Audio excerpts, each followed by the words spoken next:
Hello, my dear English learners. Welcome to my YouTube channel. My name is Manish Sahu and I am your English teacher. So learners, आज की इस video में हम सीखने वाले हैं to be and to have been sentences.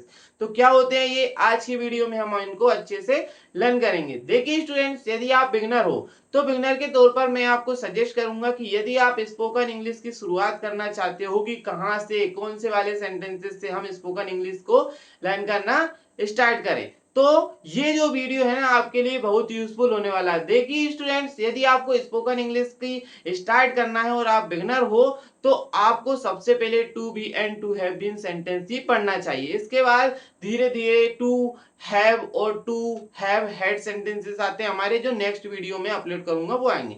इस channel पर बिल्कुल सीक्वेंस वाइज आपको सारा कंटेंट मिलेगा. ठीक है, इस वीडियो में to be and to have been मिलेगा, नेक्स्ट वीडियो में to have and to have had आपको टॉपिक मिल जाएगा. तो बिल्कुल सीक्वेंस वाइज आपको टॉपिक मिलेंगे, तो इस चैनल पर बने रहना. आइए स्टार्ट करते हैं आज का हमारा topic to be and to have been. देखिए स्टूडेंट्स, पहले हम सीखते हैं टू बी को. देखिए क्या होता है ये टू बी. देखिए स्टूडेंट्स, ये बी जो होती है ना, ये वर्ब होती है. क्या होती है? वर्ब होती है. इस बी वर्ब का मतलब होता है होना. क्या होता है? होना. इस बी वर्ब का मतलब होता है होना. अब क्या होना? आपका स्टूडेंट होना, मेरा टीचर होना, इस मार्कर का ब्लू एंड व्हाइट कलर का होना, मेरा इस रूम के अंदर होना, मेरे पीछे इस ब्लैक बोर्ड का होना, सॉरी व्हाइट बोर्ड का होना. तो ये वाला होना क्या कहलाता है? हमारा बी मतलब होता है होना. मतलब किसी भी व्यक्ति या वस्तु का कुछ होना, कुछ होना मतलब समथिंग होना, और किसी व्यक्ति वस्तु का समवेयर, समवेयर मतलब कहीं होना, किसी भी व्यक्ति वस्तु का कुछ होना या कहीं होना कहलाता है हमारा टू बी सेंटेंसेस. अब इनको बनाते कैसे हैं और इनका यूज कैसे करते हैं वो देखते हैं. देखिए स्टूडेंट्स, ये जो बी वर्ब है ना, इस बी वर्ब की फॉर्म्स होती है. हर वर्ब की हमारी फर्स्ट सेकंड थर्ड फॉर्म्स होती है, तो ऐसे ही इस बी वर्ब की फॉर्म्स होती है. देखिए ये तो हमारी बेस फॉर्म है बी, लेकिन कुछ जगहों पर क्या होता है, ये बी वर्ब जो होती है फर्स्ट फॉर्म के रूप में खुद आ जाती है, और कुछ जगहों पर क्या होता है, ये इसके साथी भाई है इज एम आर, उनको भेज देती है. तो इसकी जो फर्स्ट फॉर्म है ना, वो है इज एम और आर. क्या है? Is am are. इसकी फर्स्ट फॉर्म है इज एम आर. अब फर्स्ट फॉर्म को हम क्या बोलते हैं? प्रेजेंट फॉर्म बोलते हैं. क्या बोलते हैं? प्रेजेंट फॉर्म बोलते हैं. तो मतलब यदि हम इसको फर्स्ट फॉर्म को प्रेजेंट फॉर्म बोलेंगे तो मतलब इज एम आर का यूज हमें कहाँ करना है? प्रेजेंट के सेंटेंसेस बनाने में हमें इनका यूज करना है. ठीक है, अब इनकी सेकंड फॉर्म पर यदि जाएं तो जो इज एम आर की जो सेकंड फॉर्म होती है वो होती है वॉज वर. क्या होती है? Was were. तो इस बी की सेकंड फॉर्म हो गई वॉज और वर. इसकी जो थर्ड फॉर्म होती है ना स्टूडेंट्स, वो होती है बीन. क्या होती है? बीन होती है. ये इसकी थर्ड फॉर्म होती है. लेकिन क्या होता है, ये बीन जो होती है थर्ड फॉर्म, थर्ड फॉर्म को हम क्या बोलते हैं? या तो पास्ट पार्टिसिपल फॉर्म बोलते हैं या फिर परफेक्ट फॉर्म भी हम बोलते हैं. तो ये क्या यहाँ हमारे यूज नहीं होगी, ये आपके टेंसेस में यूज होती है, या फिर हम जो अभी टू हैव बीन सेंटेंसेस बनाएंगे उसमें यूज होगी. तो ये यहाँ पर यूज नहीं होगी, इसलिए मैं इसको हटाकर क्या कर रहा हूँ, मैं कर रहा हूं इसका. हम देखो, अब प्रेजेंट फॉर्म है इज एम आर, प्रेजेंट में यूज होगी. सेकंड फॉर्म है पास्ट फॉर्म है, इसको वॉज वर पास्ट में यूज होगी. ऐसा ही मैं फ्यूचर की फॉर्म लिख रहा हूं कि फ्यूचर में क्या यूज होगी, ना कि इसकी थर्ड फॉर्म लिख रहा हूं. ठीक है, फ्यूचर में आप इतना याद रखना, ये प्रेजेंट में यूज होगी, ये पास्ट में होगी. इन दोनों वर्ब का तो सेम चलता है. इसे प्रेजेंट फॉर्म बोलते हैं तो ये प्रेजेंट में यूज होती है, इसे पास्ट फॉर्म बोलते हैं तो ये पास्ट में यूज होती है. लेकिन थर्ड फॉर्म को हम पास्ट पार्टिसिपल फॉर्म बोलते हैं, लेकिन फ्यूचर में यूज नहीं होती.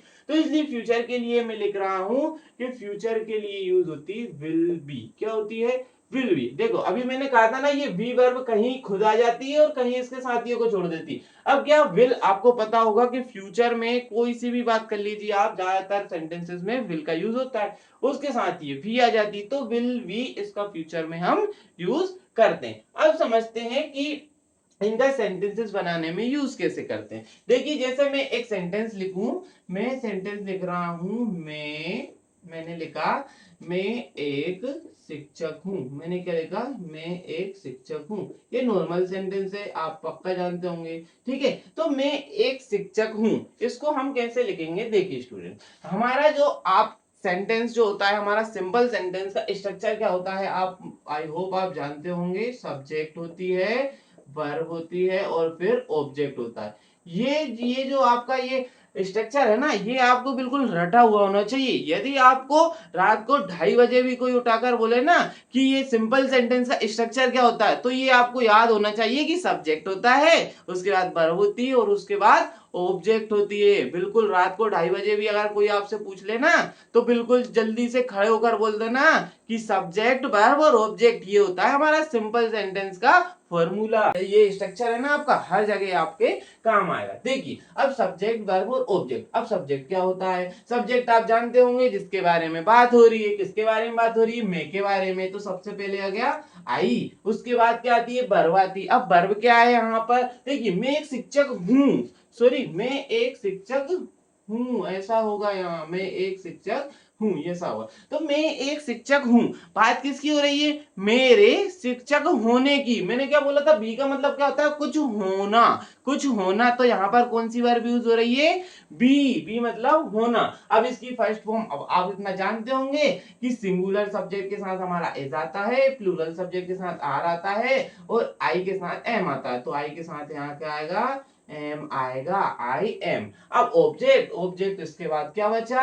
ये बचा आज टीचर। तो आई एम अ टीचर, क्या होगा? आई एम अ टीचर। ये हमारा सेंटेंस बन गया। यदि इसको पास्ट में बनाना है, मैं एक शिक्षक था, तो कुछ नहीं करना हमें, सिंगुलर सब्जेक्ट के साथ हो जाता है, प्लूरल सब्जेक्ट के साथ वर्ब आता है। तो यहाँ पर ये जो वर्ब है एम की जगह क्या जाएगी? ऐसे मैं लिखूं तो फिर क्या लिखूंगा? आई वॉज अ टीचर। ये मैंने सेंटेंस बना दिया, आई वॉज अ टीचर। नॉर्मल था। यदि यहाँ यू आ जाए के यू, यहाँ आ जाए यू, तो फिर यहाँ एम की जगह क्या लग जाएगा? प्लूरल सब्जेक्ट के साथ आर। तो फिर मैं क्या बोलूंगा? You are a teacher. ऐसे ही यहाँ लिखूंगा कि यू, और वहां पर क्या आएगा? वर आएगा, यू वर अ टीचर। ये मैंने लिखा यू वर अ टीचर। कुछ नहीं है, नॉर्मल है। I am a teacher, I was a teacher, I you are a teacher, you were a teacher. Present में है तो इस एम आर का यूज करो, पास्ट में है तो वॉज वर का यूज करो।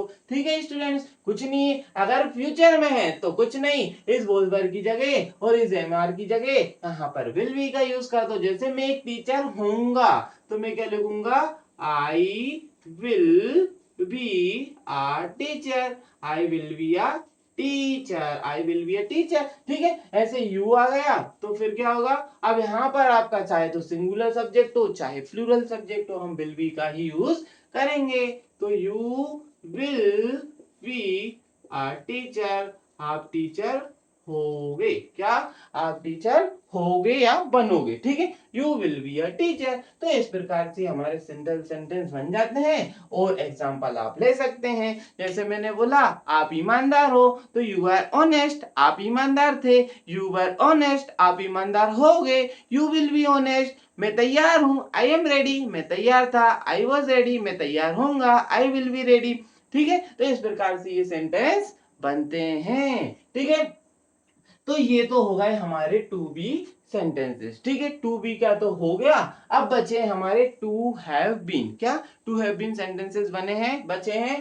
देखिए स्टूडेंट्स, क्या रूल होता है हमारा, ये टू हैव बीन जो है ना, ये हमारा टू बी का ही एक फंक्शन है। अब क्या होता है, जैसे हम नॉर्मल सेंटेंस बोलते हैं कि मैंने बोला मैं एक टीचर हूं या फिर आप एक स्टूडेंट हो, तो ये तो हो गया नॉर्मल। लेकिन यदि मुझे बोलना हो कि मैं 10 सालों से टीचर हूं और आप, मुझे बोलना हो कि आप बचपन से ही स्टूडेंट हो, ऐसे सेंटेंस बोलना है कि मुझे यहाँ पर मैं टाइम लगा दूं। क्या? टाइम लगा दूं कि इतने समय से कोई व्यक्ति ऐसा है, तो फिर वहां पर हम क्या यूज करेंगे? वहां हम वो is am are was were का यूज नहीं कर सकते, वहां पर हम यूज करते हैं इज हैव बीन का। अब कैसे यूज करते हैं, इसकी पास्ट फॉर्म क्या होती है, फ्यूचर क्या होती है, वो सब अब हम सीखते हैं। देखिए स्टूडेंट, सबसे पहले तो इसका स्ट्रक्चर जानते हैं कि स्ट्रक्चर चलता कैसे। देखिए सबसे पहले जो सब्जेक्ट आना है वो तो आना ही है, उसके बाद वर्ब आनी है वो भी आएगी, उसके बाद ऑब्जेक्ट आएगा वो भी आएगा। ठीक है, सब्जेक्ट वर्ब ऑब्जेक्ट तो हमारा सेम रहेगा, लेकिन उसके बाद क्या आ जाएगा? उसके बाद लगेगा सिंस। क्या लगेगा?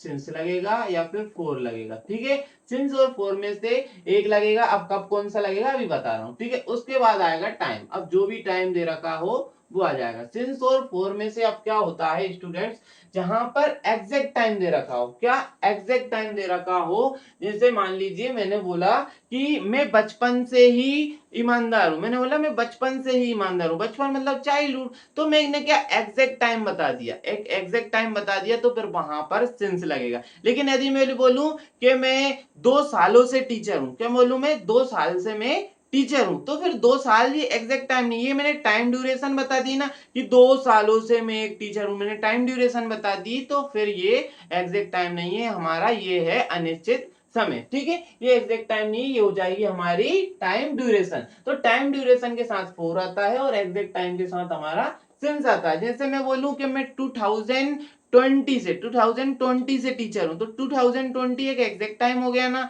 तो उसके साथ भी सिंस आएगा। मैं बोलूं कि मैं 20 जुलाई से टीचर हूं, या फिर मैं 20 जुलाई से पढ़ रहा हूं, टीचर हूं, ऐसा मैं बोल रहा हूं, तो फिर वो भी क्या हो जाएगा, एग्जैक्ट टाइम हमारा हो जाएगा। ठीक है, तो इस प्रकार से ये लगते हैं हमारे एग्जैक्ट टाइम के साथ सिंस, और हमारा फोर लगता है हमारा टाइम ड्यूरेशन के लिए। देखिए अब यहाँ पर प्रेजेंट में क्या चलते हैं, प्रेजेंट में हमारे चलते हैं हैव